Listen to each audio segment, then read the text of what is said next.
tassa bhagavato arahato samma sambuddhassa.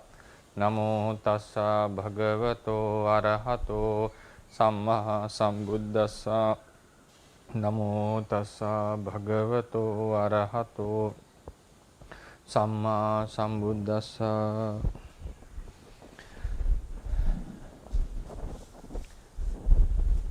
Good morning, everyone.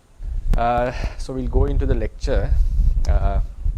Last time we discussed about, and I also think to mention, I have almost finished the handout because I was quite busy last week, and it's almost close to the completion. So I'll be able to share it in our website very soon.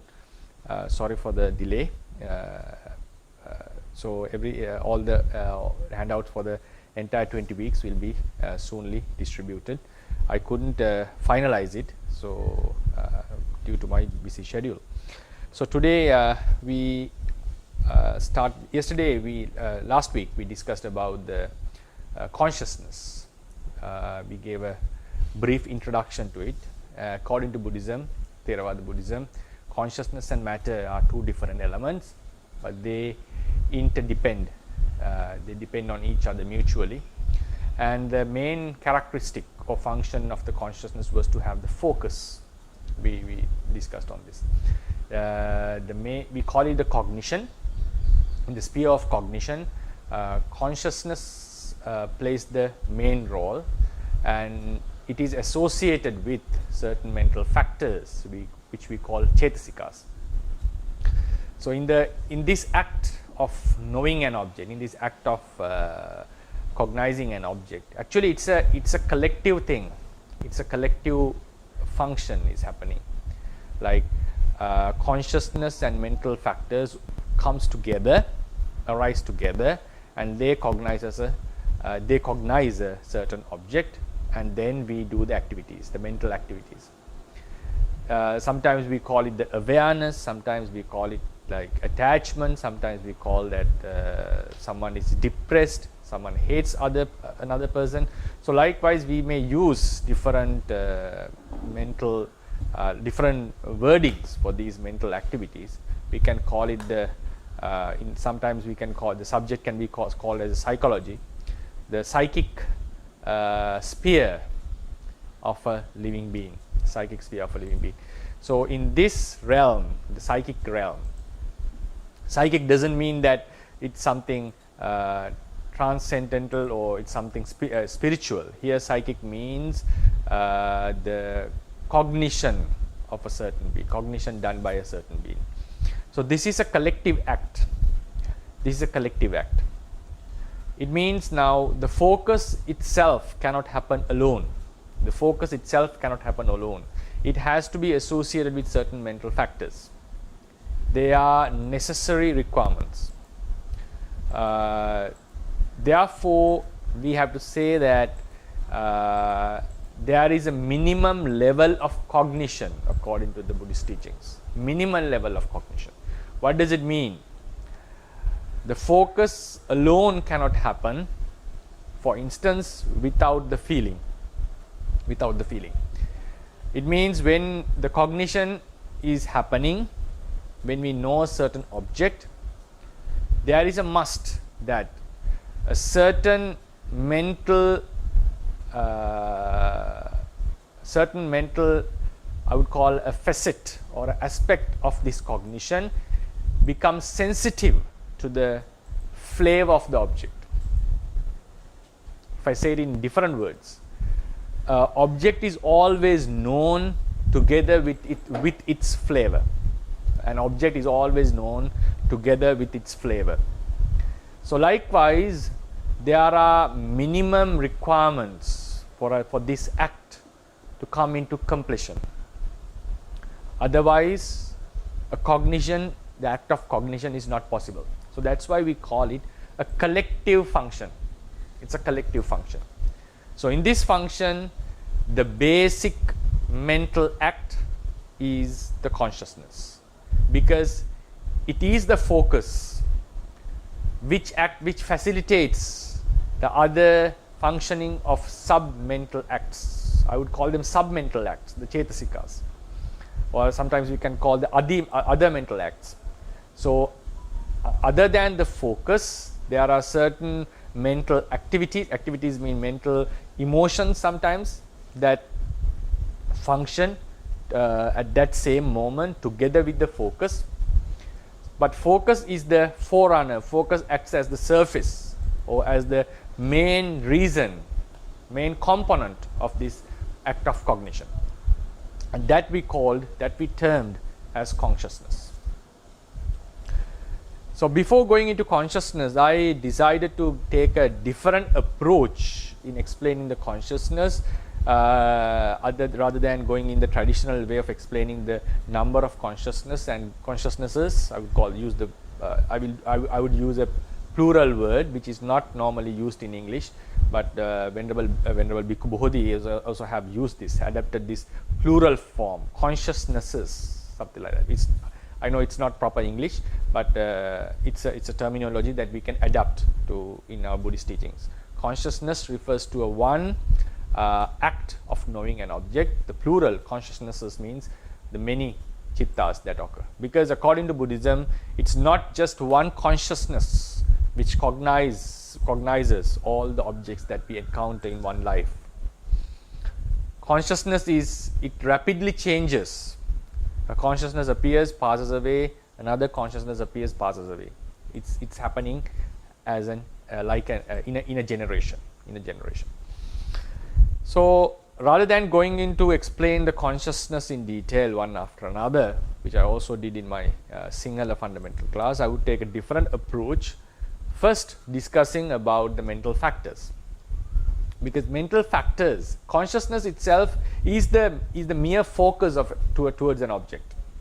Focusing an object is the consciousness. So, and also we mentioned that there are various flavors of this consciousness. There are various verifications, like verities of this consciousness.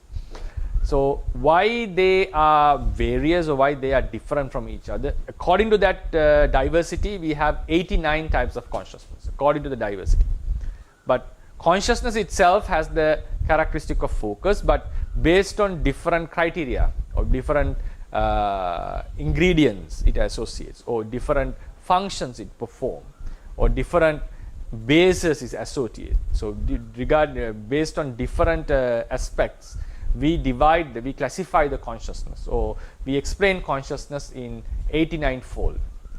So as 89-fold, or sometimes we explain it as 121 consciousnesses. So one of the major reasons for this diversity in the realm of consciousness, is its associations. Consciousness always associates mental factors. It always associates mental factors, which we call the chetasikas. So if we have a basic knowledge about these chetasikas, that would facilitate the easy grabbing or understanding about the consciousness. The Pali terms that we used for these mental elements, consciousness was called the chitta.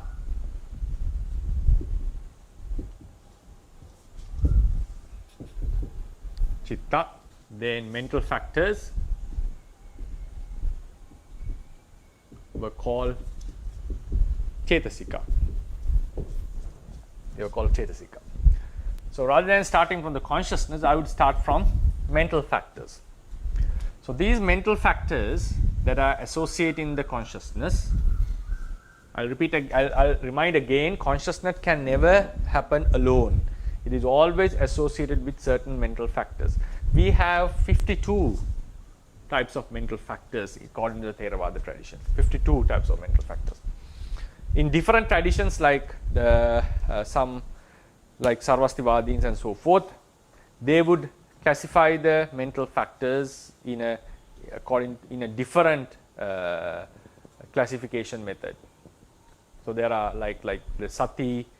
According to them, sati is something, a universal mental factor that associates each and every consciousness, because consciousness has the ability to recall something. So likewise, then the wholesome sati is called appamada. But in the Theravadians, the classification happens differently. Recalling something in the past has to be explained in a process, not as a one single mental factor. So likewise, the approaches are different. Then someone can ask a question, is it highly necessary, is it utterly necessary that we know the exact number of mental factors as they are, or if we have certain misunderstandings about the numbers, does it affect our practice? To my personal understanding, how we, it's like a cake. There is a certain cake which are the which represent the mental factors of our mind, the emotions, or the particulars, mental particulars that arise together with consciousness. So if we take it as a cake, we may cut it in a different shape. One may cut it in a rather different shape. So, but in the end, we get the essence is the cake. How we cut it doesn't matter in the end. So likewise, if someone has the idea about mental factors, and if someone knows that these mental factors are conditioned and they are impermanent, they are suffering and so forth, so as long as we have that general idea about these mental factors, the understanding can appear in vipassana meditation. So that's why in sutras we don't find all the 52 in any one sutta, in a single sutta. All these 52 mental factors, some are missing. So does it affect our practice? To my understanding, no. It doesn't affect the practice much. But if you have a holistic understanding about what they are, how many mental factors, cetasikas are counted in the Theravada tradition, it will be very useful for us to have a deeper understanding and also to lead our practice with much comprehension, or in a comprehensive manner. We'd be able to look into the subject in a more broader scale. So that's why it is necessary. Sometimes we get to know that the numbers may change in different Buddhist traditions, and also there can be some practically we may also have some certain questions why the number is exactly 52. Can't we break the cetasikas, the single cetasikas, into two and explain as different mental factors and so forth, right? So the number, I'll follow the traditional explanation. The number is fixed according to the Theravadians, and you will see that one single mental factor can have different facets. For instance, the dosa, the anger, has multiple functions according to the Theravadians. It has multiple functions. Fear is a one aspect of dosa. Disgust is a one aspect of dosa. Anger is a one aspect of dosa. Enmity is a one aspect of dosa. Then we have despair. The upayasa is another aspect of dosa. But in a different Buddhist tradition, this despair or the upayasa, they classified it as another different, completely a different mental factor, rather than saying it as one facet of the dosa, one functioning of dosa. They explain it as a different mental factor. So likewise, but in the end, we all experience despair, the upayasa, and we can see it as a non-self. As long as we can see it, observe it as a non-self mental factor, it doesn't greatly harm our practice, affect our practice. So these mental cetasikas are divided into three groups. We call them Anya Samana.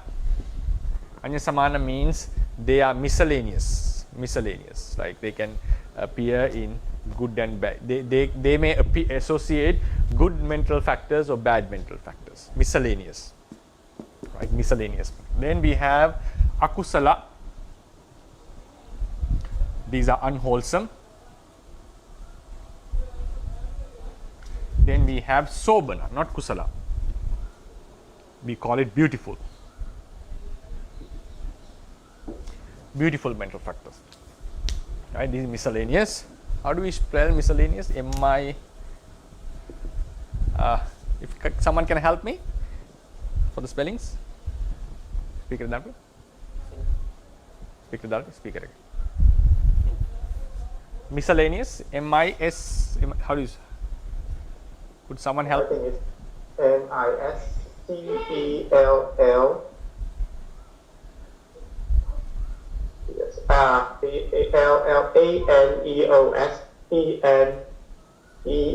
Aneos. Okay. I'm sorry, Aneos. Yes. Yes, right. Miscellaneous, right? So they may. It means like these Chetasika. So we have 13 in number, unwholesome 14, beautiful 25.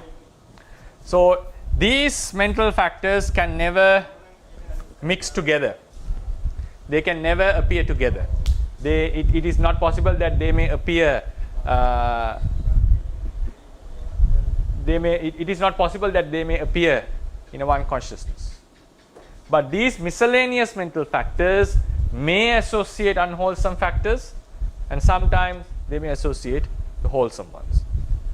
Very rare cases, they may appear alone. They may appear alone. So these are like the very basics of every cognition. The act of every cognition act must have at least some of them. At least some of them. But these are like accidental. These are not essential. There may be unwholesome mental factors. There may be beautiful mental factors, but not in all the acts of cognition. These miscellaneous ones are must. These miscellaneous are must. So first we'll talk about these akusala mental factors, and then go into beautiful mental factors, and then we finally come into these miscellaneous ones, which are required for all the acts of cognition. Why they are called miscellaneous? Because sometimes they associate the unwholesomeness, sometimes they associate the beautifulness of the mind. But one thing is, they can never come together. They can never associate. But these miscellaneous ones are capable of associating them. Sometimes they are capable of associating them. But this and this is never possible to happen. They will never appear together. They can never appear together. Right? Now we'll go into these unwholesome mental factors first. We have 14 unwholesome mental factors. The first one we call is the moha. Moha. If you can, in our handout, the list will be given with the translation. For the time being, we'll just have a rough idea about them. Moha. Moha means the delusion. It hinders the mind in seeing the true nature of an object. The chitta focuses on a certain object, but if moha, this mental factor, appears together with chitta, it covers the mind from seeing the actual natures of the object.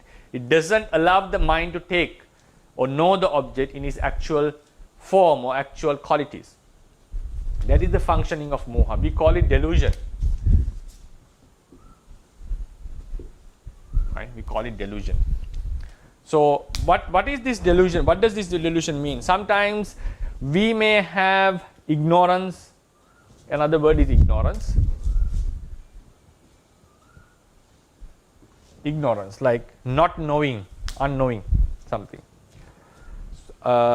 Sometimes we may forget or we may not know the name of a particular person. This ignorance is not called the moha. Here, moha, ignorance, means not knowing the actual natures of a certain object. What are the actual natures? What are these actual natures? It's like not knowing the objects are impermanent, they bring suffering, they are non-self. Then not knowing them, like if someone tends to think them as permanent, if someone happens to think them as pleasurable or as a self, that cognition is against the actuality. Is against the actuality. So why those misunderstandings have occurred? Why such misunderstandings have occurred? Because there was a mental factor which hindered the actual cognition of that particular object. The mind, due to which the mind was unable to see the object in its actual form, in its actual appearance, or in its actual nature or actual quality. So that mental factor which hinders the mind or prevents the mind from taking the objects in its real form or real quality is called moha. It covers the mind from seeing the actual truth. So it doesn't, so then we have to understand what is the realm of this ignorance. It's not just not knowing the name of a certain particular object or forgetting a particular day, exact day, is not the real ignorance that we are talking here. Such kind of ignorance means not knowing, such kind of lack of knowledge even is found in arahants, can be found in arahants. So according to the Buddhist tradition, only the Buddha doesn't have that type of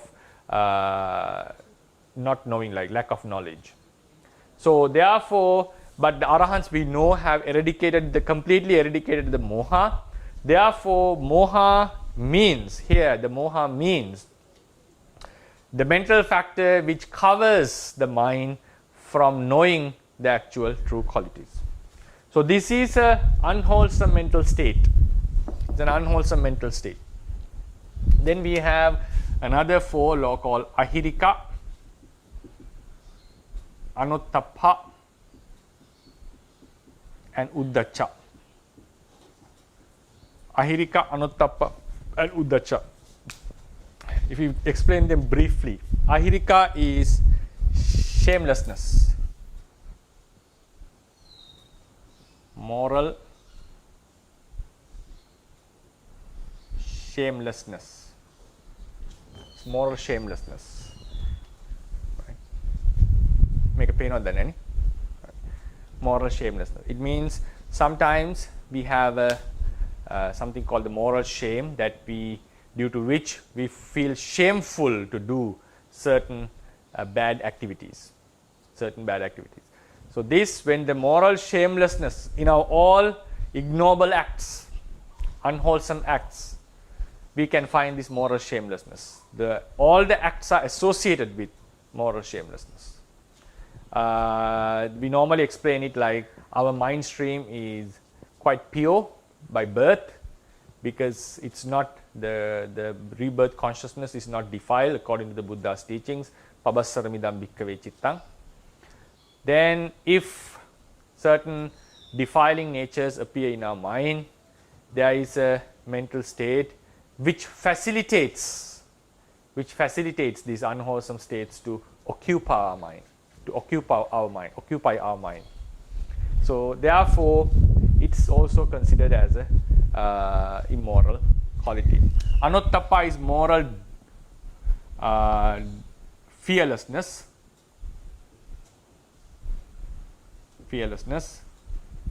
There is also a mental factor which allows such burning defilements that would bring lots of harm to us and also to others to come into our mind.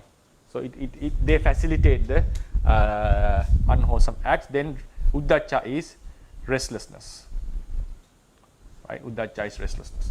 So these are unwholesome mental states out of the 14 unwholesome mental states. So if any focus, now we come back to the practical aspect, like consciousness is the focus. If in any focus, if focus is associated with these mental states, if it is associated with such mental states, we call it akusala chitta. Why do we call something akusala chitta? So don't get confused here. We define the chetasikas first, mental factors into miscellaneous, unwholesome or akusala, beautiful or sobana. This is the classification of chetasikas. If any chitta associates or is associated by any of these mental states, that chitta is known as an akusala chitta. It's termed as an akusala chitta.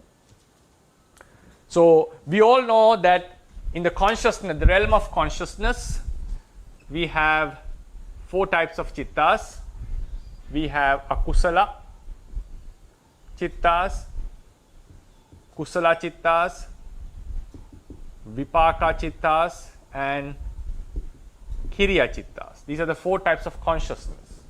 This is the 3 types of mental states, mental factors. These are 2 things. In the previous lecture we mentioned consciousness and mental factors are 2 different things. Though they appear together, mixed in a manner which are practically inseparable. In a manner inseparable practically. They are connected in such a with such closeness. But intellectually we can understand they are two things. In act of cognition, focus is there, feeling is there. Feeling and focus are different things. Sometimes the attachment is there. Attachment and the focus are two different things. So likewise, mental factors are different elements. Consciousness, the focus is a different element. I hope now everyone is capable to distinguish this. If we cannot distinguish what is consciousness and what are cetasikas, then we have to try again and again to understand this, because it's not possible that we go further without able to distinguish this chitta and cetasikas. That is one of the basic requirements if we are going to study the Theravada Buddhist teaching. We should be able to distinguish these two.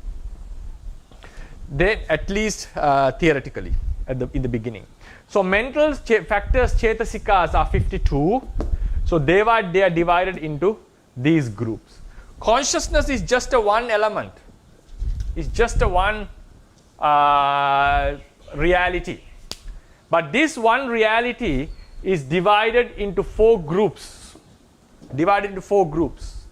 So the first group, why it is divided into akusala group, such a group called akusala, because if this consciousness associates any of these mental factors, not them, any of these mental factors, those consciousness are categorized as akusala.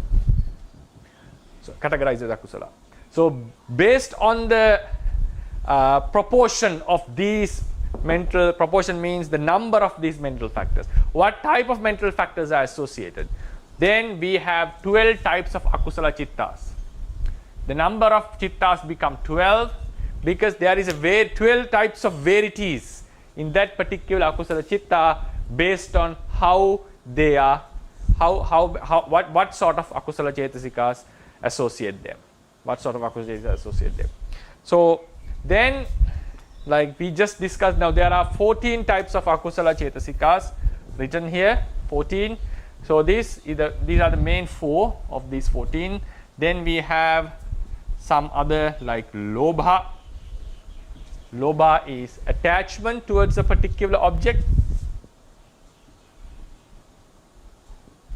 Attachment, we get attached to something, someone, like to a non-living thing or a living being, right? So, but for lobha to happen, there should be ignorance. Why do we get attached to someone?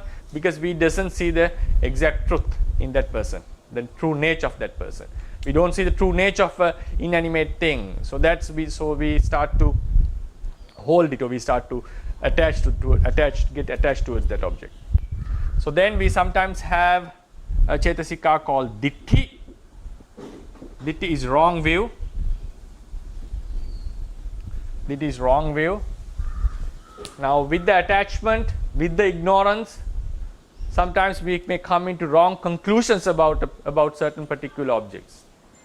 Like if we think about the consciousness, right? If we think about our life, someone may think this life is eternal, like a particular life is eternal.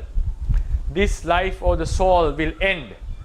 This soul will end at the moment of death. So such kind of wrong considerations are called ditthi. So now we can see, now we can just think like there is an act of cognition. Sometimes this cognition, the act of cognition, we find attachment or leaning towards a particular object. We try to treasure it. We tend to grab it or consider it as ours. So that is attachment. Sometimes we may have wrong considerations that this is a self, this is something permanent, a life in the heaven is permanent. Such kind of wrong considerations are called ditthi. The wrong consideration, the focus, and the ignorance are 3 things. Focus, the focus is like we have our mind is directed, our attention is directed towards that object. That is the focus. Then the ignorance covers the true nature of the object which is focused, which has been focused at. Then the ditthi thinks about it wrongly, have a consideration against the actual reality, considering something impermanent as permanent, considering something is which gives suffering as blissful or pleasurable. So likewise, they are different mental acts. They have different mental acts. Acts means like they happen together, but we can see they have distinct functioning, but all happens together at the same time. At that time, there is a restlessness. The mind is not very calm, not at peace. So restlessness is another mental factor. Then sometimes we have mana, conceit. Mana, conceit, comparing ourselves with others, like I am superior to this person, I have a higher knowledge that the other person, my class, caste, wealth is higher than others. Or sometimes we put ourselves with a negative aspect, that I am a weaker person than that person, so forth. So these kind of considerations are called mana. Like comparing ourselves with others. A thing to be mentioned is, not all comparison is classified under mana. Not all comparison.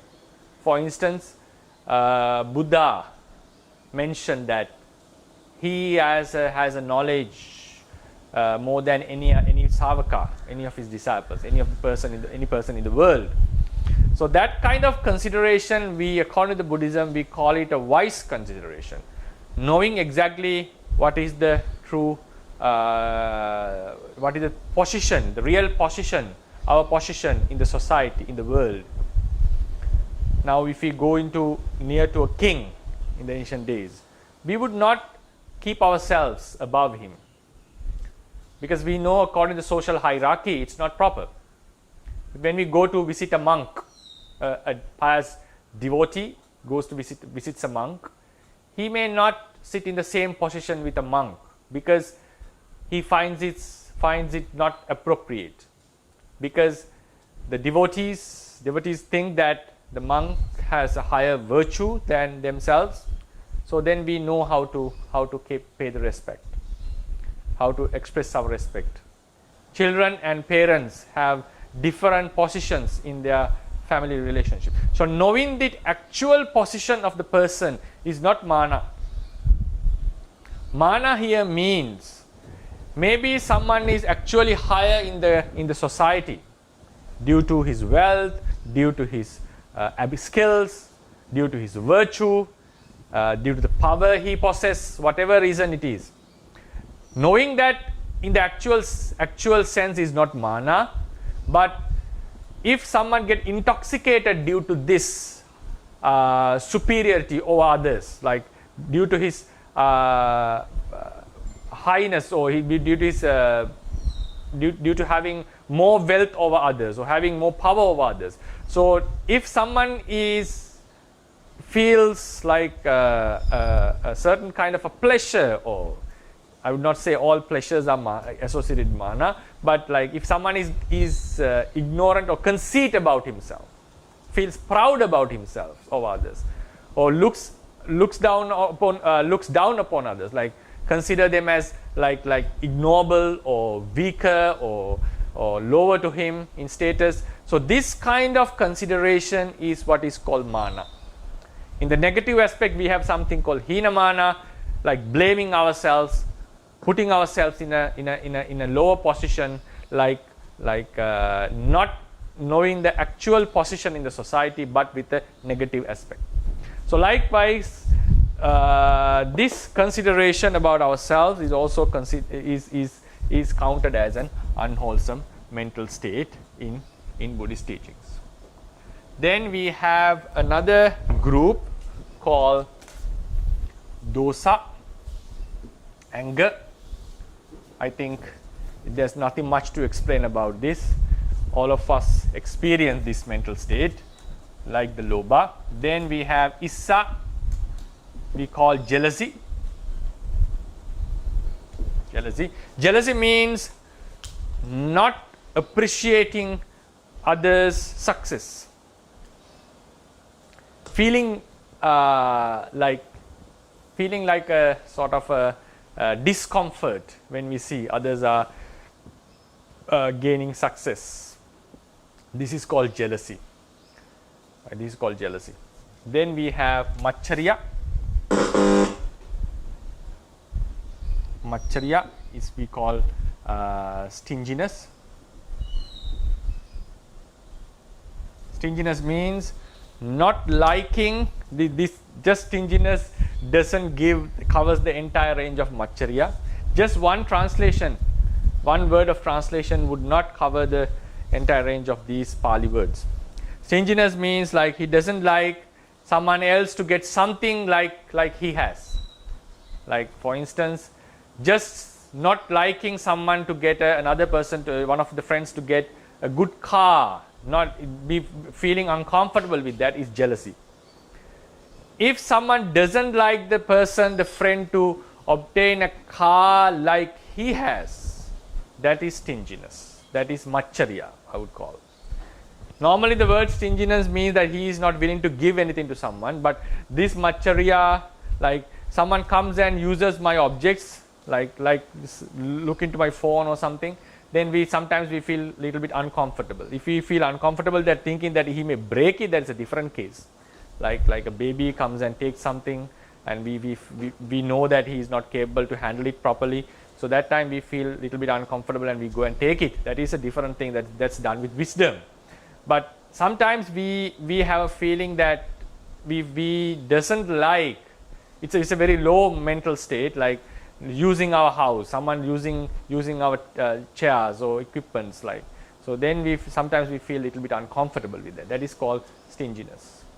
And also then when we extend it, so others obtaining things higher than what we have, or superior things than what we have, or similar things than like we have, that uncomfortableness, like that feeling is called, also falls into Maccharya. Then Kukucha is the regret.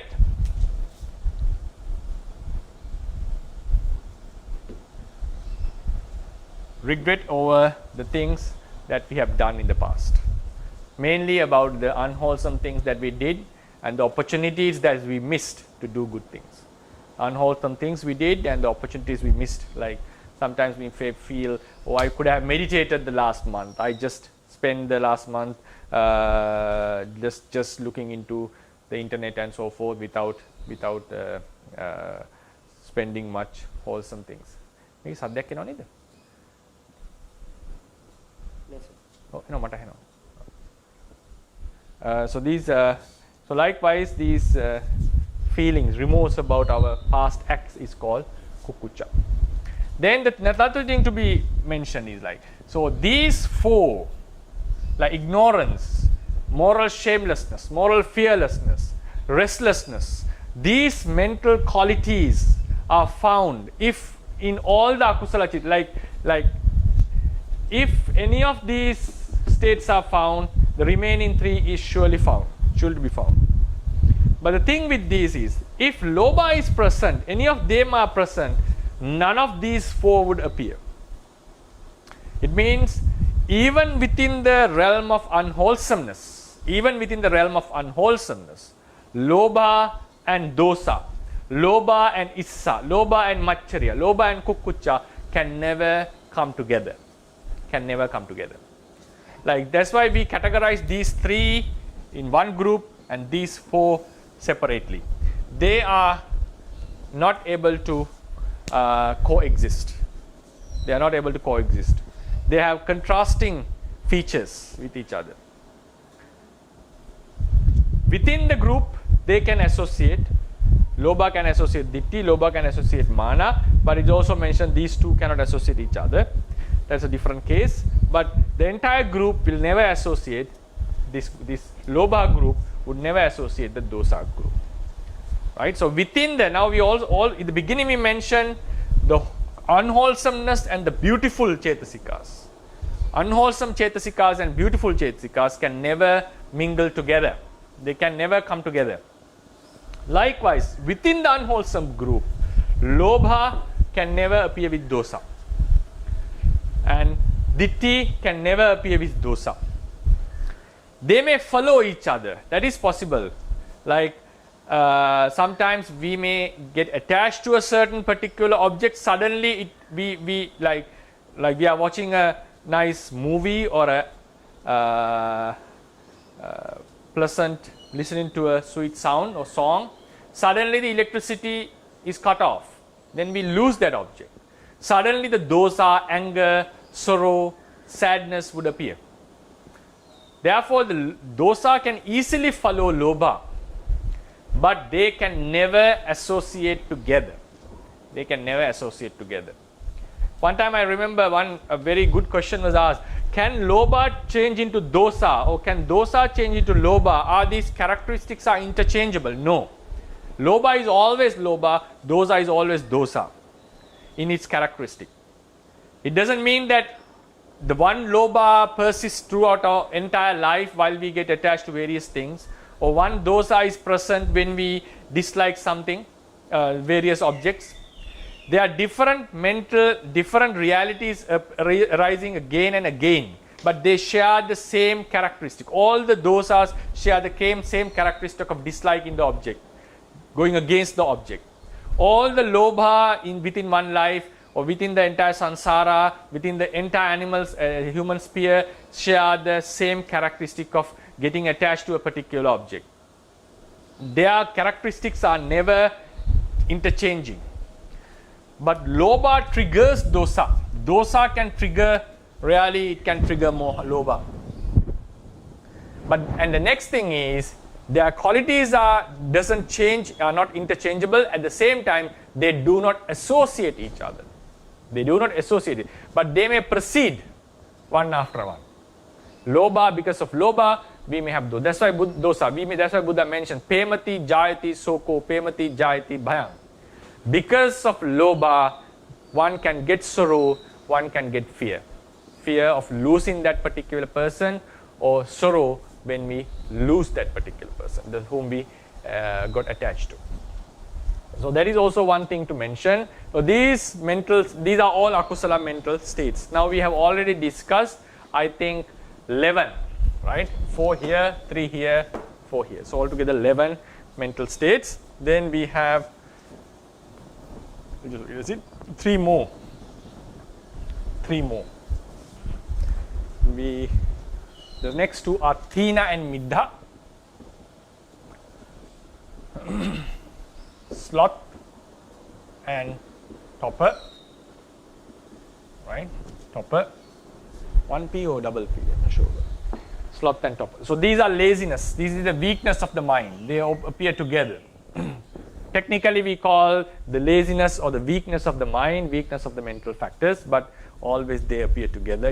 It's not a fault to know them as just laziness of the mind, which drains the energy of the mind, which doesn't let us to do activities actively or with a bright mind. We feel lethargic to do certain acts. Sometimes we feel backwards. So that is the sloth and torpor. But not always. Like sometimes, due to our wisdom, we may think like, is it proper now? We have decided to study the Dhamma. At that time, someone calls us for meditation, so we know it's not the proper time for me to meditate. So then we feel backwards towards that act. This is not sloth or torpor. This is not thina middha. Thina middha weakens our mind. If we are backwards towards a particular object with a weakened mind, that is called thina middha. The mind has to get weakened. The energy is lost at that moment. That we can experience this sometimes while meditating. When the energy is gone, you completely fall into sleep. While listening to Dhamma talks, while doing certain boring things, because Dhamma talks is not like a song. It's not entertaining sometimes. Like quite deep philosophical points. Sometimes discussing about our own faults. So these are not entertaining to most of us. So that's why in many cases, we fall into sleep while listening to such talks. And also in meditation, unless we have had tasted the bliss in meditation or the bliss in concentration, very easily people fall into sleep. Then the last one is vichikiccha, doubt. The doubt, skeptical doubt we call. The doubting, it's better to say the skeptical doubt, because here doubt doesn't mean like sometimes we forget the name of a certain person, and sometimes we have a false memory whether he is Mr. A or Mr. B. So we sometimes doubt and ask someone else whether to confirm his name before we address him, otherwise it can be something insulting. So this kind of doubt is not vichikiccha. Is not vichikiccha. In Dhamma we term it as patirupaka vichikiccha. Even arahants can have it. Arahants can possess it. Venerable, there was an arahant, if I remember his name.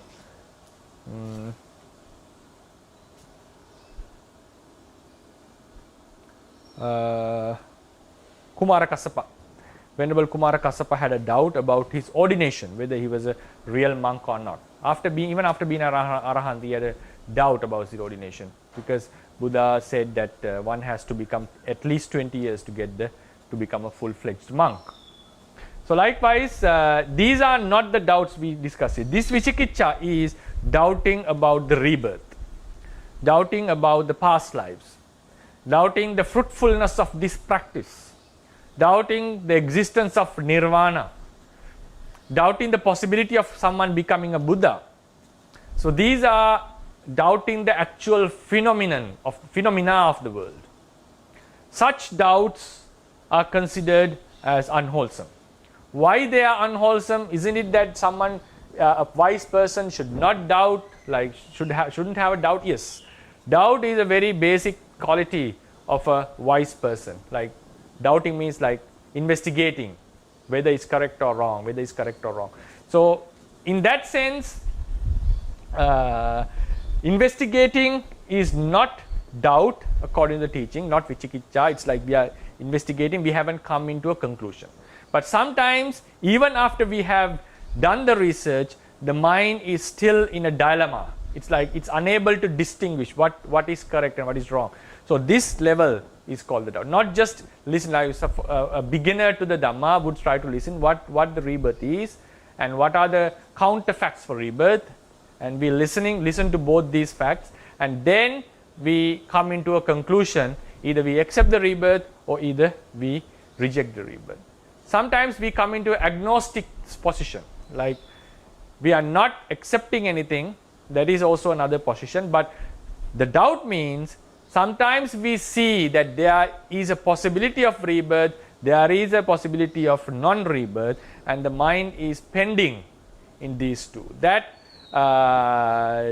mind state which doesn't allow us to take the proper decision, which makes our mind to pend into these two extremes, these two decisions, is called the doubt. So doubting the existence of the possibility of becoming a Buddha, doubting the existence of nirvana, doubting the fruitfulness of this practice, doubting that there were beings, noble beings who attained treading upon this path, and also doubting the rebirth, the past lives, and also the causal relationship, and sometimes the karma. They all fall into this category. So these are the 14 mental states. 40 mental states. So they are must in, like, if any of them appears, they are followed by moha, ahirika, anuttappa, and uddhacca. We call them universal unwholesomes. Universal unwholesomes. They are the basics requirement for these all unwholesome qualities. Without them, none of them would appear. The remaining 10 is not possible to happen in a mind if these are absent. So if moha appears, these three will follow. If ahirika appear, these three will follow. So likewise they are must, like they always arise together. Then in the next group, lobha group, the attachment, wrong view, and conceit, they may appear, but they have to associate these mental states. But when they appear, this dosa, issa, machariya group doesn't come. When the dosa, issa, machariya comes, the lobha, ditthi, mana doesn't appear. So they are not cannot coexist with each other. Sloth and torpor can associate dosa and can associate moha group as well. Like for instance, a very simple example, when we feel tired, when we see and really want to have a nap, you see a very comfortable bed, you feel lots of happiness with the laziness.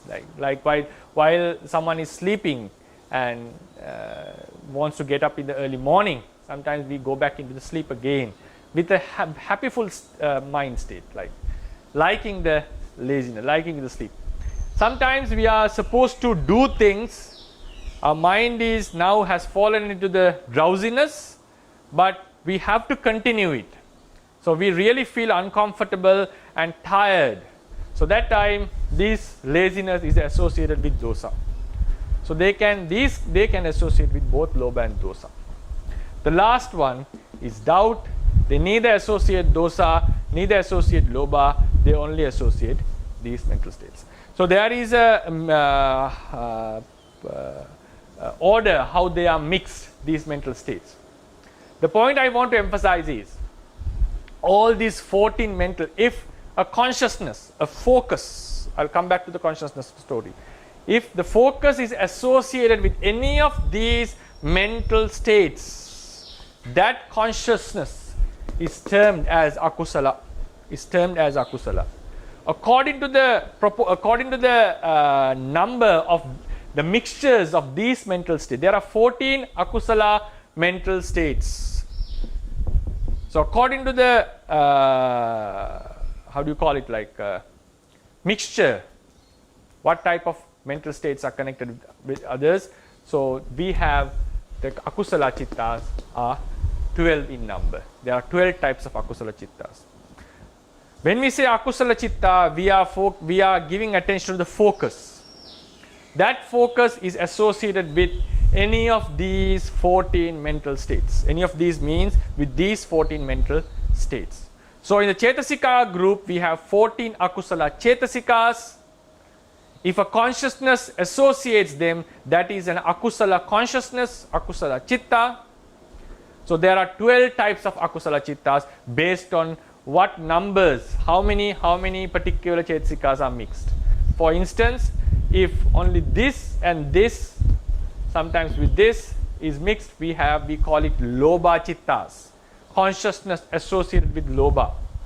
There can be 8 types of verities in these lobha chittas, 8 verities.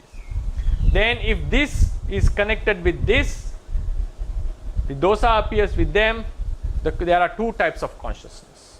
So likewise, we have 12 akusala chittas based on the way they are mixed, these chetasikas are mixed, right? So that is the lecture I would like to give. These are the akusala chittas and akusala chetasikas. The difference we have to know. We divided the chetasikas into 3 groups: miscellaneous, unwholesome, and beautiful. So miscellaneous are the basic requirements of cognition, which we will discuss later. Then we come to the unwholesome mental states, which defile our mind. There are 14 unwholesome chetasikas. Then we have 25 beautiful chetasikas. Beautiful chetasikas and unwholesome chetasikas can never coexist. But the miscellaneous ones may exist with unwholesome chetasikas, may exist with the beautiful chetasikas. Very rarely they can exist alone even.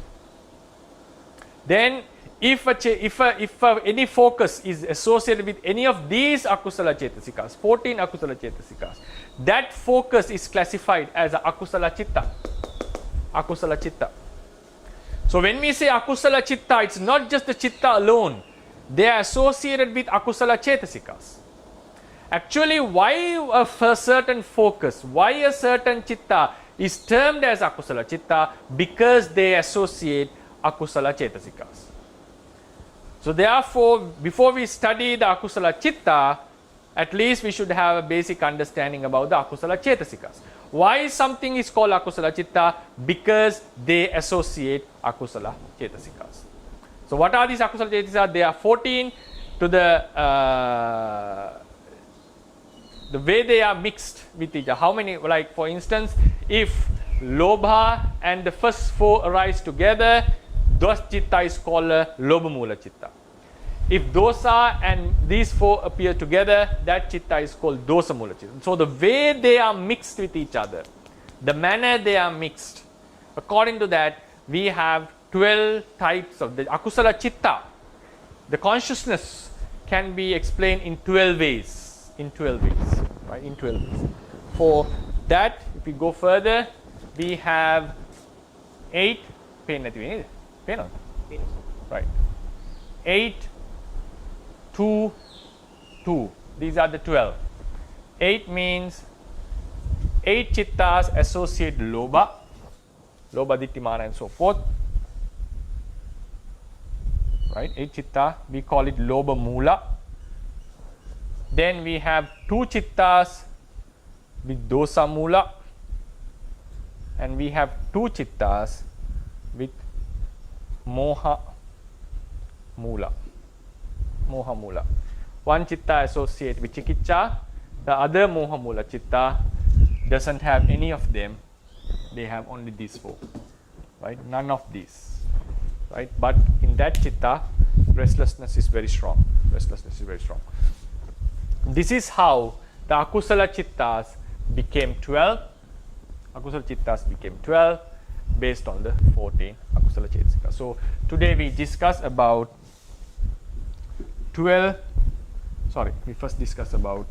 14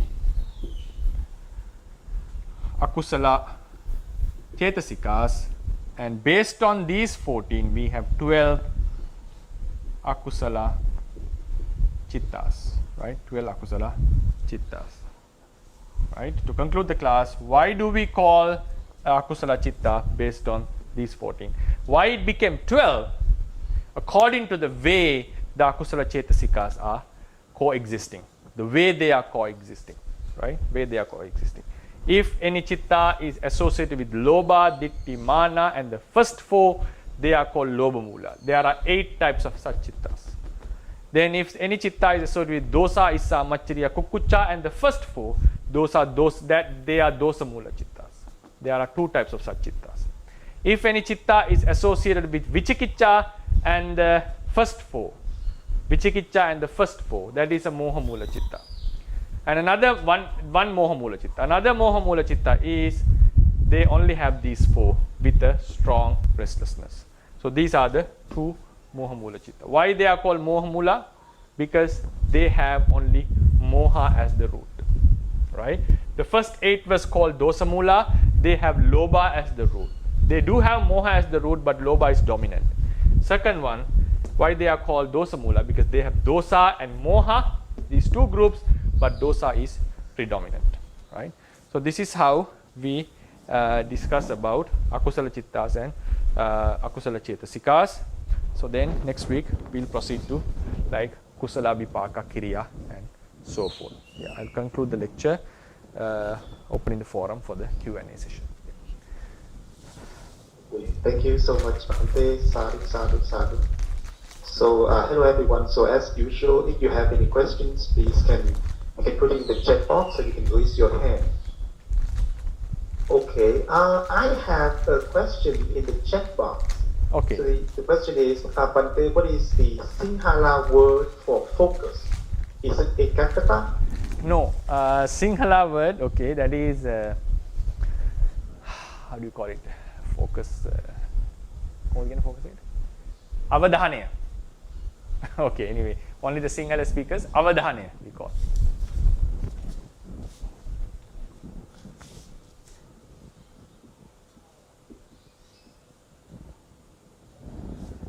Ekaggata is one-pointedness. One-pointedness. Now, the difference between chitta and ekaggata, that is also very important to know. Chitta is the focus toward a particular object. With the chitta, for instance, if we take these 3 objects, I hope you can see on the table. These 3 objects, if we take these 3 objects, if I focus on this, I ignore all the others and give my attention toward this object. If I close my eyes and focus on this, I ignore the others. So the focus is collecting one object out of the lot. That is focus. That is the function of consciousness.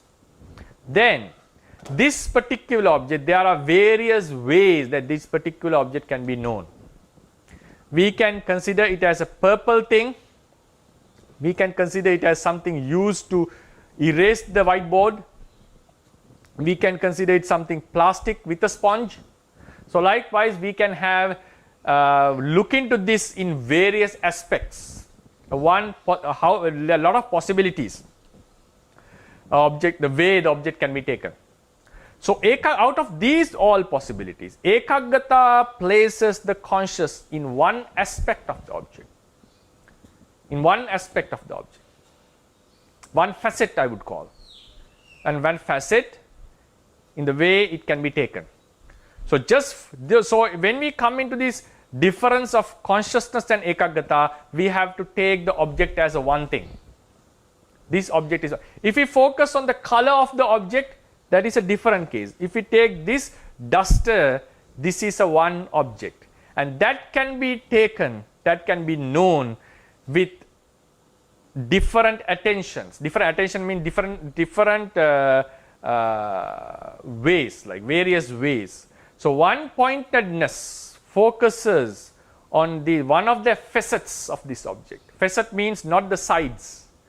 The ways it can be taken. We can consider this as a duster. We can consider this as a plastic thing. We can consider this as something to like a purple thing. So likewise, we focus on one aspect of the object. So ekaggata places. Otherwise, if we try to take all the aspects of the object at once, the mind is unable to have a proper cognition. The mind is unable to have a proper cognition. So that's why consciousness separates the one object from the lot, and ekaggata places the conscious in one of the aspects out of the many. That particular object can be taken. Then someone can ask the question, can't we extend, like can't we join certain aspects, like a purple duster that can be used to erase the whiteboard made by this company and so forth. Can't we make the sentence longer and longer? In that regard, I would say maybe there can be, to a certain extent, there can be a certain extent. I don't deny that possibility, but to a certain extent, not like countless amount. So therefore, one pointedness focuses on one facet or the one aspect the object can be taken. Consciousness focuses on that particular object. So in that case, we should know the object and the ways the object can be taken. So these are two different things, but they are connected to the object itself. Okay, thank you so much, Bante. So yeah, I have a question. Bante. Yes. So do you have any insights on why deity is so important that it is taken as one of the three factors to classify the Loba Mola Chittas into 8? Yeah, my personal idea. I have not seen any reason why this is classified so. My personal idea is the ditti plays a huge role in our practice. We have Sakkaya ditti, we have 62 types of dittis in Brahmajala Sutta, we have 3 fixed views. I think that was the main reason, one of the main reasons why ditti was taken as to classify the consciousness. I think you are now we have Loba, Ditti and Mana as 3 basic of this group. I think everyone can see, right? And also the ones who have studied Abhidhamma. Sorry for that, because if I have distributed the handout, it would be very easy for others to follow. So these 8 Lobamula Chittas, 8 Lobamula Chittas are, if I erase them, as the Dr. Ryan is asking, these 8 Lobamula Chittas are, they all associate the Lobha,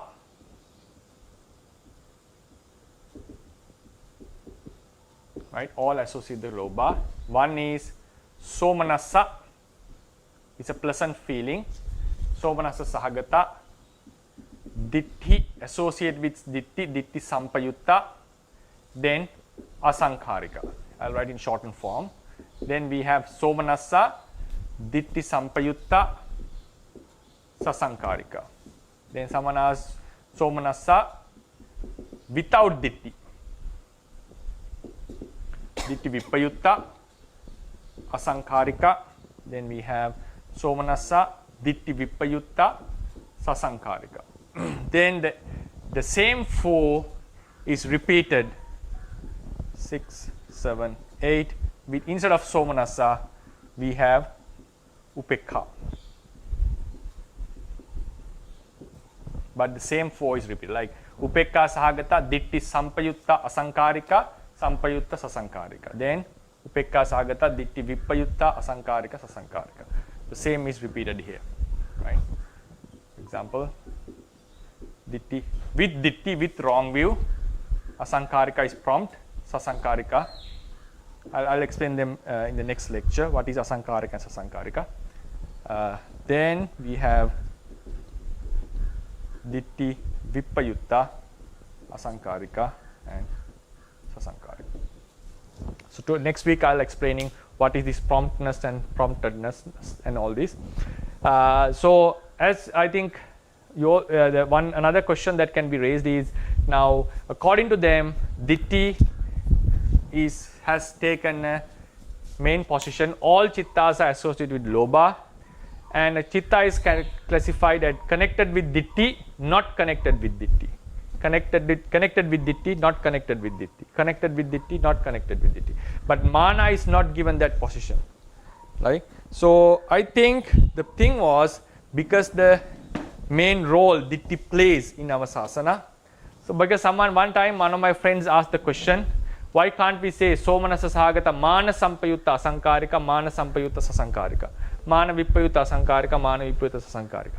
So my personal idea is ditti plays a huge role in our practice over mana, because to become a sotapanna, what we have to eradicate is the ditti, not the mana. Mana will be lessened, but mana will remain till our arahanthood because of its grossness, because of its influence to our rebirth, especially in the woeful realms, and also the attention Buddha has given, and also overcoming ditti is the biggest challenge for a vipassana meditator in the first stage. So ditti and vicikiccha are the greatest obstacles to overcome in the practice of vipassana. That's why we have an entire one phase for ditti visuddhi, and the second phase entirely for ditti and vicikiccha. These are the most difficult mental factors to deal with in a vipassana meditation. So based on these reasons, I think ditti is given a very significant position, and consciousness is also divided based on ditti when it comes to lobha mula chittas. Thank you, Bhante. Sadhu. Okay, please go ahead, Sajale Punya. Morning, Bani. I have 2 questions. Okay. In the Dhamma Sangani, when we say in Dhamma Sangani Atthakatha, it mentions the jeta is pure. Mm-hmm. The jeta itself is pure. It's because of mixed with other jelasic touch. So in that particular case, which aspect the commentator was talking about? Okay, chitta is pure and it get defiled because of mental states, right? Akusala mental states. So this statement can be explained in 2 ways. I think there is a very famous teaching given by the Buddha. As I think anyone who has read the Dhamma to a certain extent would know this statement.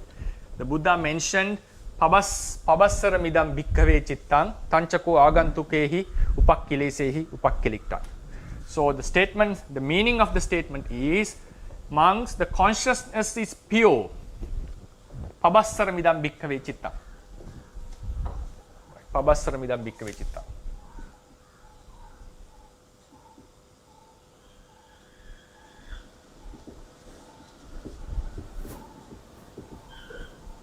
Bhikkhave chittang.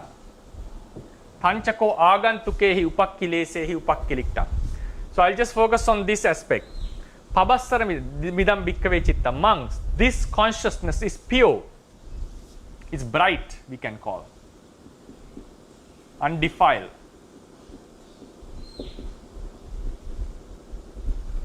Right? So these are the meanings. Pabassara means it's very bright, undefiled, it's pure.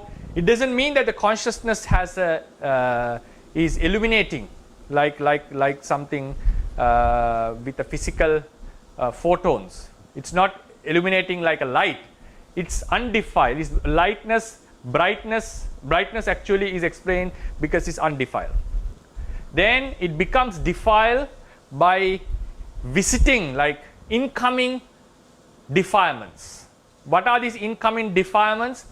The 14 mental states that we discussed. There are 14 mental states, akusala chetasikas. When they appear in the mind get defiled. Then a question may come, what sort of a mind Buddha was talking? Because we mentioned there is no one consciousness. Consciousness is a stream. One arises, passes away, another follows. So likewise it happens in a generation. So what is the aspect of this purity Buddha was talking in consciousness? So there are two ways to explain this. One is the patisandhi chitta and bhavanga. Our first chitta in a life is always pure. Pure means it's not associated with defilements. It's not associated with any of these 14 mental states. In sutras we find defilements, akusala, papa, all are referring to these 14. When we say defilements, the states which defile the mind, these are the 14 according to Theravadians. These 14 act in various manners. So if we ask how many defilements, we say only 10 defilements, but they are taken from these 14. So these are the exhaustive classification of defilements, akusala. So the patisandhi chitta, the first chitta in any life, bhavanga chitta, the chitta which follows while we are sleeping and while we in between two mental stream, chitta vitis, like the consciousness, we call them, how do you call them, like chitta viti, like mental streams, like mental, like the consciousness appears in a sequence, and then we go into another object, we go to another object. When we move from object to object, there are, in between there are buffers, like chittas appear. So those chittas are called bhavanga chitta, even while we sleep. This bhavanga chitta is identical. Identical means not the same, but same in its characteristics. Like they have the same number of mental states, they have a similar object, so for they are identical. So we call them, they are similar. So these patisandhi and bhavanga chitta of any being is not defiled. Even someone is born in the woeful realms due to a akusala karma. Having done akusala karma, we are born as an animal, we are born in the hell, we are born as a peta. So in that life, there's going to be a lot of akusala during that life. But the first chitta is a resultant. First chitta is not akusala chitta, is a resultant of an animal. It's a resultant of the past akusala. And while they are sleeping, they still get a resultant consciousness, which doesn't have any of the akusala chetasikas that we discussed today. These akusala chetasikas do not appear in vipaka chittas, resultant consciousness. These are the resultant consciousness, right? Some consciousness appear because of akusala and kusala. So therefore, each and every being, the patisandhi chitta, bhavanga chitta is not defiled by any of these 14. So what happens? So for instance, the bhavanga chitta appears one after another. Then in the mental stream, at one point we get akusala. We get akusala chitta. So here, what the Buddha has taken is, we have taken this as one thing, one chitta. It was pure in the early, we have taken it as one conscious stream, one stream. In that stream, there was a pure state, in which the akusala was not, mind was not mixed with akusala, but at a later stage we get akusala cetasikas, akusala chittas. So the mind is said to be coming from purity to impurity. Purity to impurity. Why? Because these are the same chittas. This chitta is arising and passing. Focus is arising and passing away. In this level, these focuses are not mixed with akusala cetasikas. But at this level, they are mixed with any of these 14 akusala cetasikas. So the mind became impure. That is the first aspect of explaining, first way of explaining how the pure mind become defiled. The second aspect is, now we take chitta plus cetasika, one mental cluster. We also mentioned chitta and cetasika are inseparable in practical life. They always arise together. If you remember, we divided this explanation, like in the beginning we should, the very basic is focus. There should be a focus towards the object. Then based with that focus we have sometimes attachment.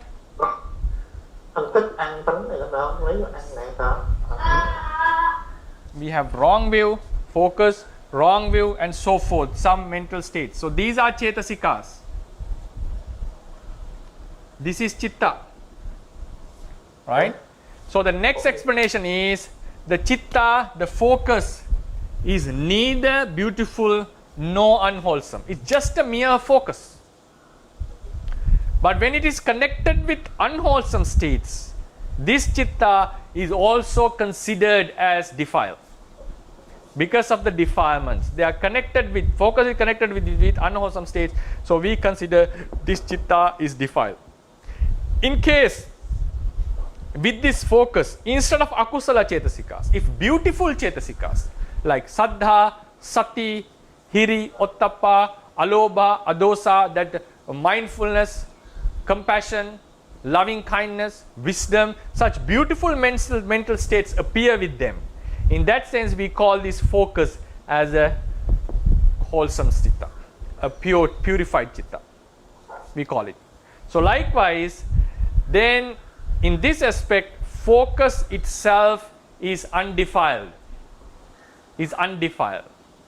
Then it becomes defiled or purified because of the association with unwholesome and beautiful cetasikas. Final thing to mention, so these are the two aspects. The final thing to mention is, Buddha mentions the mind become defiled by association of akusala cetasikas. Defiled, right? So it become, in the beginning it is undefiled, right? So it's better not to use the word pure. I'll just erase it, sorry for that. I'll just use bright and undefiled. It's undefiled in the beginning. Because of the association with unwholesome states, it became defiled, right? Undefiled consciousness became defiled with association with akusala cetasikas. But in case if associate with beautiful cetasikas, it becomes purified. So in the beginning state, chitta is, we have to mention, it's neither purified neither defiled. That's how we mention normally. Chitta is neither purified neither defiled. That's why my wording was not very nice in the beginning. It's better not to use the word pure. It's the word we have to use is undefiled. Undefiled means not mixed with akusala. It doesn't mean it's purified. Purification of defilement or purification happens when they are connected with akusala cetasikas and when they are connected with beautiful cetasikas. So there are two aspects. First thing is to consider the patisandhi and bhavanga chitta as undefiled. They are undefiled. The second aspect is you take a mental cluster. Inside every mental cluster we have a focus. That focus is neither defiled nor purified. So when it is connected with akusala, it becomes defiled. When it is connected with beautiful cetasikas, it becomes purified. thank you, Bante. Sadhu, sadhu, sadhu. Hi, Shirley. I understand that you said you had 2 questions, but maybe you should, hold on to the other question because we have a lot of other people here, so we can give other people, some other people another chance. Right. Okay, so go ahead, Robin. Okay, Dr. Ryan, can you hear me? Yes, I can hear you. Yeah. Okay, hello Bante, good morning. Hello, good morning. So, my question is, Bante mentioned at first about the moha, Bante. Yes. So the moha cover our seeing, so we cannot see the true nature of the things, Bante. So it means that we cannot see the anicca, dukkha, anatta nature, right, Bante? Right, yes. And so what I'm confused is, like, it seems that what Bante mentioned is the moha in that the manifestation state, so it has here. How about the moment in the kusala citta? Bante? In the kusala citta, we also cannot see the anicca, dukkha, anatta, or we cannot see that in the ultimate sense, Bante. So how is it, Bante? Yeah, it's a very important question because I mentioned moha is not allowing the consciousness to see the impermanence, suffering and non-selfness of an object. So then the question comes, even in the kusala chittas, we are not always seeing the impermanence, suffering and non-selfness. Like for instance, yes, when we give dana, when we contemplate the attributes of the Buddha, when we practice metta, we don't see the impermanence, suffering and non-selfness in the object. So actually the sphere of moha is the function of moha has been explained in 2 different ways. Two ways actually, not different ways, 2 ways. When we talk with relate to vipassana meditation, we would say normally moha is the ignorance about the impermanence, suffering and non-self, not seeing the noble truths as they are. So how the moha is explained in Dhammasangani, dukkhe ajnana, dukkha samudaya ajnana, not knowing the noble truth of suffering, not knowing the noble truth of origin of suffering, not knowing the noble truth of cessation of suffering, not knowing the noble truth that about the path which leads to the cessation of suffering. This is how the moha has been explained. But the very basic level of explanation of moha, as you asked, how do we generalize moha in each and every chitta? How do you explain it? Moha is the mental state, moha is the mental factor which enables the chitta to take the object which makes the chitta unable. That's how we should use it. Which makes the chitta unable, which prevents the chitta from taking the object in a manner which it doesn't get attached, doesn't start to dislike or doesn't start to see the truth. It means when the moha is present, if it say it in a simple term, if the moha is present, either the mind get attached to the object, either the mind starts to dislike the object, either the mind starts to doubt the object and so forth. So when we doesn't like the object, when we attach to the object, it means we have not comprehensively seen the quality of the object, because for that we have to have a universal like a explanation about the chitta, like each and every object doesn't need to get attached, should not get attached by the chitta. Object doesn't have the intrinsic quality of getting attached, to be attached, that's way, to be attached. The object doesn't have the intrinsic quality to get attached. It doesn't deserve the attachment. It doesn't deserve the dosa. It doesn't deserve to be doubted as mentioned in the Vichikicha level. So likewise, so according to Buddhist teachings, your question was a very nice one. Like we have to explain the objects does not deserve these kind of mental emotions. So if these mental emotions appear, what does it mean? The mind was unable to get the object, the mind was not able, and it was unable to see the object in a manner not getting attached, not disliking, or not doubting, or not getting restless. So moha, it doesn't mean like, otherwise if we just, as you said, if we just confine the moha, not seeing the impermanent suffering and non-self, not seeing the Four Noble Truths, the question may easily come up. How about the kusalas that we do while we give dana, while we do, give metta and so forth? To avoid this, we have to come into a very basic level of conscious explanation about the moha. That is, for that we have to mention every object, none of the objects have the characteristics to get attached, to consider this something to get attached, not to dislike, and not to doubt or feel restless about. This same approach has to be made with saddha, for an instance. We normally say saddha is believing the true attributes of Buddha, Dhamma, Sangha, the validity of path, the previous life, the future lives, and so forth. These are the fields of saddha. So then a question comes, while we are doing vipassana, while we are seeing the impermanent suffering of a non-self of an object, we still have saddha. When we just suddenly see a living being drowning in the water, and we rescue it. It's done with a kusala chitta, it has saddha. Even this can be done by a person who has no faith in Buddhist teachings, who has no belief in rebirth. But still, according to Theravadians, there is saddha in that chitta. So what is the basic explanation of saddha? Saddha is the mental state which purifies the mind from defilements, which put the defilements down and facilitates that purity of the mind, which facilitates arising of loving kindness, arising of wisdom, arising of non-attachment, and so forth. So therefore, when we come into saddha, we explain it as the mental state which purifies the mind. So likewise, moha also has to be explained in that very basic level. This will be applied to when we come in to explain the cetasikas.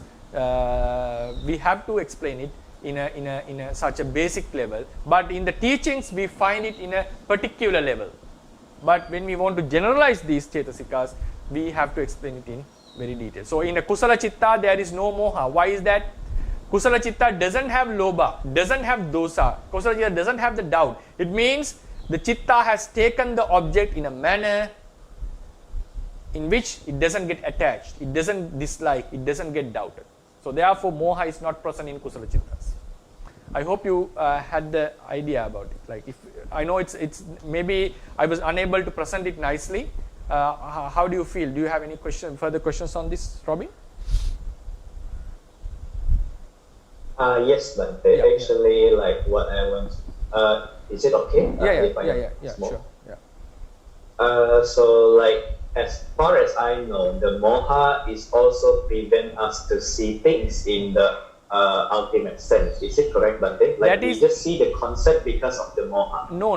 Concept, it's not like that. According to Theravadians, just seeing the concept is not moha. For instance, when we practice metta, we have a conceptual idea. So therefore, moha is not seeing the reality. That's why I mentioned in Dhammasangan, if you see the explanation of moha, you find it in an extreme explanation, like not knowing the Four Noble Truths is moha. In the level of anusaya, it is okay, it's correct. But when the consciousness appears, like practicing metta, there is no understanding about Four Noble Truths. Even a non-Buddhist can have metta jhana. So that's why I mentioned the basic characteristic of moha is, moha doesn't let the mind to take a certain object in a manner. What is that manner? When you take the object in a certain manner, the mind doesn't get attached to the object, doesn't dislike the object, doesn't doubt the object. So this is the proper cognition. What is the proper cognition? Not attaching, not disliking, not doubting, not being restless. So moha doesn't facilitate this cognition, this type of cognition.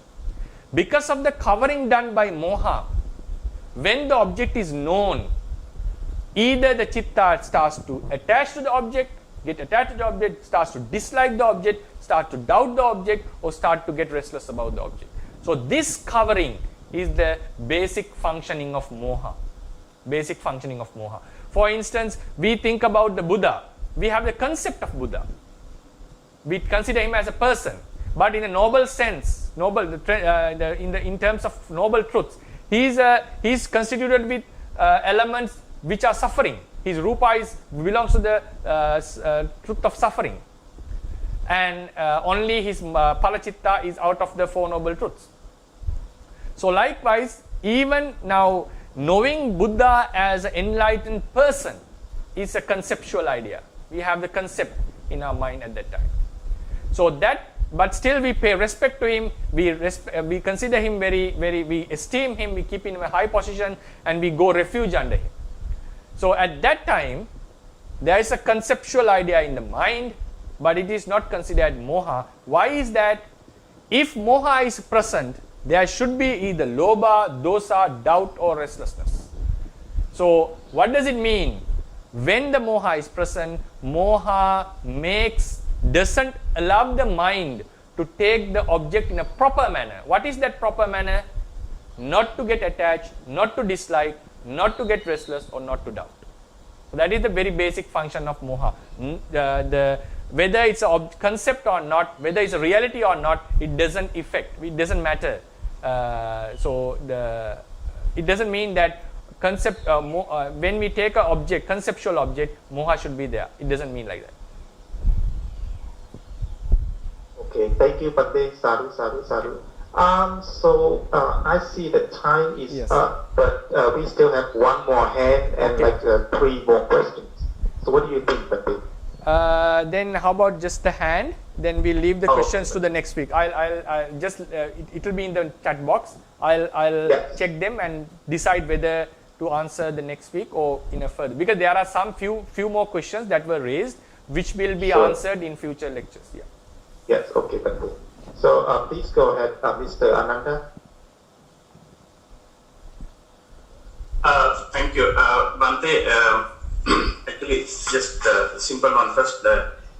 When you said focus, that is a manasikara in Pali. Is that the right word, Bhante? Focus. No. Focus is manasikara means, according to the Theravada aspect, manasikara makes the mind to be involved in the act of cognition. Chitta arises and passes away. Another new chitta arises. Another new chitta arises right after. So it's a mental cognition. So in that mental cognition, there is an urge to take the object.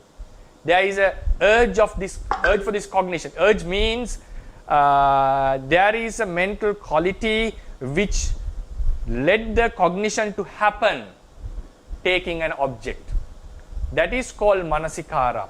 Here what I mean is, focus means, now there are plenty of objects in the reality, in the environment, in the world. At one time we focus at one. So this is called delimiting the object. Delimiting means we are focusing at one object, ignoring all the others. So this is the very basic act in cognition, which we term as the vijnana. The visesa janana is called vijnana. Visesa means ignoring all the other, and having a janana means knowing the object. So that's why I termed this as focus. It's not the manasikara. I'm talking about the vijnana aspect. Vijnana, how do we divide? Visesa janana. Visesa means in Pali, we say there are a lot of pens. I would call the blue pen. Blue is a visesa. Blue is visesana in Sinhalese, visheshana. What is the function of this blue? Instead of thinking about all the pens, we just focus on the blue pens. So the function of visheshana pada, visesa is to ignore all the other, avoid all the others, and just let the mind to focus on one particular group of objects. That is called the function of visesa or visesana. So in consciousness also, visesa janana means cognition can happen towards any object, but ignore all the others and focus on one. Okay, Manji. And there's another one, I don't know if you have time, just quick one again. When you were mentioning about the Saddha, right. Saddha is the mental factor that energizes the Sobhana Chaitanya, I think, if I understood correctly. So, is it the same meaning when it comes to Sati, I mean, Pancha Indriya, Saddha Indriya and Saddha Bala? Is it the same thing, Bhante, or is it something to do with the Dhamma and the Buddha and, you know, that kind of unshaken mind? I don't know that you would answer it. Right. It's also a very important one. Like we explain Saddha as the mental state which purifies the mind, which puts down the defilements and facilitates the other wholesome factors to arise. For example, I'll come with that and come into your question, like someone, maybe someone who doesn't believe in karma, sees an animal suffering and he just wants to save him, he wants to save it or to support it or to give some food to it. So at that time, what happens? The mind becomes pure. Why do we say it became pure? It could avoid the self-concern. Otherwise, the person would have used that time for his own benefit without considering about the animal. So there is a lot of self-concern, selfishness. I would not call it selfishness if someone doesn't help. Like there was a lot of concern. Maybe there was concern about other things even, about some other good fact. But suddenly what happens, the Saddha came in and it purified the mind and it facilitated the arising of compassion. So here Saddha doesn't mean the faith towards Buddha, Dhamma, Sangha. It's just the purification, the nature which purifies the mind, facilitating loving kindness, compassion, wisdom, all these mental states to come up. So that's why Saddha is the very basic quality of beautifulness in the consciousness. That's why Saddha has been explained as in the beginning. Then when you come to the spiritual aspect, spiritual growth, in the 37 aspects of Bodhipakya Dhammas, we have Indriya and Bala. Indriya and Bala are necessary for our attainment. Then in one sutta Buddha mentioned Indriya can be Bala and Bala can be Indriya. These are completely different aspects. Sometimes some would explain like Indriya becomes Bala, Bala becomes Bojjhanga, Bojjhanga becomes Magganga. But normally in these days there is a common understanding like that. I just personally think Indriya, Bala, Bojjhanga are completely different techniques that the Buddha has mentioned. If we are able to do the Bodhipakya lessons in future, we will be discussing them on detail, especially in the Sinhalese one.